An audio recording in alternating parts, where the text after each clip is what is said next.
तो आज की इस वीडियो में हम लोग लाल पान बेगम क्लास 9 से प्रश्न उत्तर आज आप लोग के बीच लेकर उपस्थित हैं। देखिए, ये सारा प्रश्न आप लोग के लिए वीवीआई इम्पोर्टेंट है और अरबी भाषा से बहुत ही अलग रखा गया है और आप लोग कॉपी नोट पर नोटबुक में ज़रूर नोट कर लीजिएगा और चैनल को आप लोग को सब्सक्राइब कर लेना है। तो शुरू है आज का क्वेश्चन।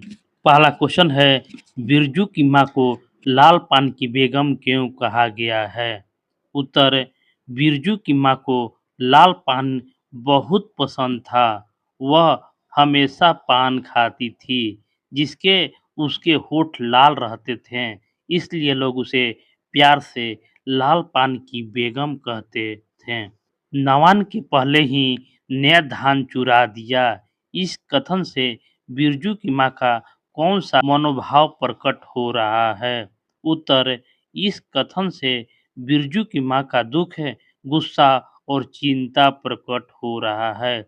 उसे लगता है कि उसकी मेहनत का नया धान चोरी हो गया। बिरजू की माँ बैठी मन ही मन क्यों कूद रही थी?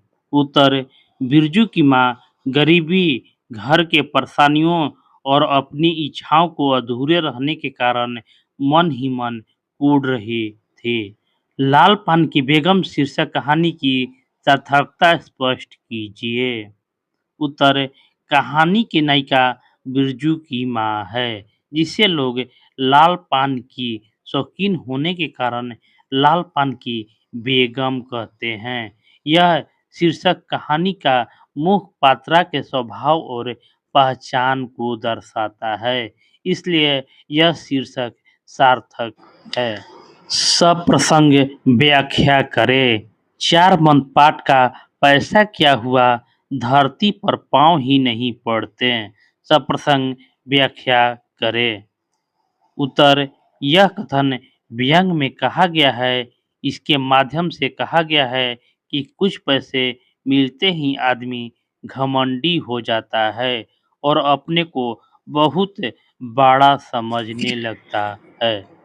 10 साल की चंपिया जानती है कि शकरकंद छीलते समय म कम से कम 12 बार माँ उसे बाल पकड़कर झकझोरी की छोटी-छोटी खोट निकालकर गालियाँ देगी। इस कथन से चंपिया के प्रति माँ को किस मनभावना का अभिव्यक्ति होती है? उत्तर, इस कथन से चंपिया के प्रति माँ की चिंता, स्नेह और अनुशासन की भावना प्रकट होती है।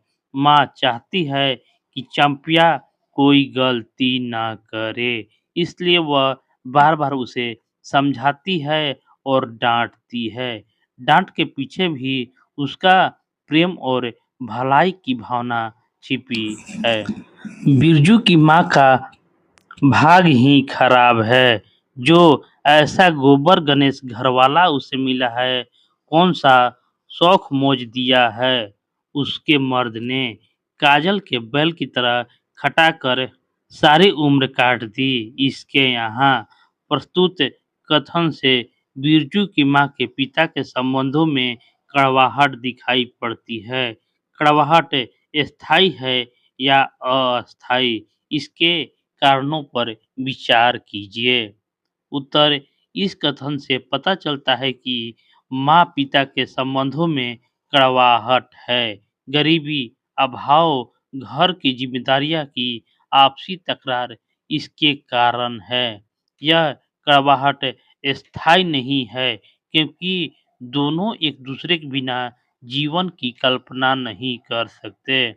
उनके मन में प्रेम और अपनापन बना रहता है। 8वां प्रश्न है, गांव की गरीबी तथा आपसी क्रोध और ईर्ष्या के बीच वहां एक प्राकृतिक प्रसन्नता निवास करती है। पाठ के आधार पर बताइए। उत्तर, गांव के गांव के भले ही गरीबी, क्रोध और ईर्ष्या हो, फिर भी वहां के लोग प्रकृति के साथ जुड़े रहते हैं। खेत, खलिहान, पेड़ पौधे, त्योहार, मेल-जोल और सरल जीवन उनके मानस में प्रसन्नता और संतोष भरते हैं।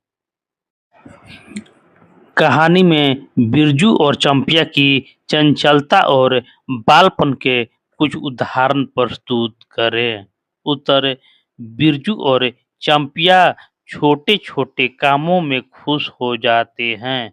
वे खेलना, शरारत करना, नई चीजें जानने की जिज्ञासा करना और हंसते-खेलते रहना पसंद करते हैं। उनकी बातें, प्रश्न और हर छोटी बात पर उत्साह उनके चंचल और बाल मन को दर्शाता है। लाल पान की बेगम कहानी का सारांश लिखें। लाल पान की बेगम कहानी एक ग्रामीण परिवार के इर्द-गिर्द घूमती है। कहानी का मुख्य पात्र बिजू बिरजू की माँ है, जिसे लोग लाल पान की बेगम कहते हैं। वह मेहनती, स्वाभिमानी और स्नेहमयी महिला है। महिला कहानी में उसकी पारिवारिक जीवन, संघर्ष, बच्चों के प्रति प्रेम, पति से तकरार, गरीबी, गांव का वातावरण और मानवीय भावना का चित्रण है। कहानी के पात्रों का परिचय अपने शब्दों में दीजिए। उत्तर: बिरजू की माँ, लाल पान की बेगम। यह कहानी की मुख्य पात्र है। उसे लाल पान खाने का बहुत शौक है। वह स्वाभिमानी, मेहनती और अपने परिवार के प्रति बहुत प्यार करने वाली स्त्री है। बिरजू: वह चंचल, भोला और शरारती लड़का है। अपनी माँ से बहुत प्यार करता है। चंपिया: वह बिरजू की बहन है। नटखट, चंचल और हंसमुखी लड़की है। बिरजू का पिता: वह मेहनती किसान है। गरीबी और जिम्मेदारियों के कारण कभी-कभी चिड़चिड़े हो जाते हैं, लेकिन दिल के अच्छे हैं। 12वां प्रश्न है, रेणु के विशेषताएं अपने शब्दों में बताइए। फणीश्वर रत्न रेणु की प्रमुख विशेषताएं निम्नलिखित है। उन्होंने ग्रामीण जीवन का बहुत ही सजीव और यथार्थ चित्रण किया है। उनकी भाषा सरल, सहज और बोलचाल की है। उनकी रचनाओं में आंचलिकता, लोक जीवन और लोक संस्कृति की झलक मिलती है। वे अपने पात्रों की भावनाओं और मनोभावों को बहुत गहराई से प्रस्तुत करते हैं और उनके यहाँ संवेदना, मानवीयता और जीवन के प्रति गहरी प्रेम दिखाई देता है। बच्चों, आज के लिए इतना ही। आप लोग इस क्वेश्चन आंसर को अपने नोटबुक में ज़रूर लिख लीजिएगा और इसको याद कर लीजिएगा और इस चैनल को आप लोग को सब्सक्राइब कर लेना है। मिलते हैं नेक्स्ट वीडियो में। धन्यवाद।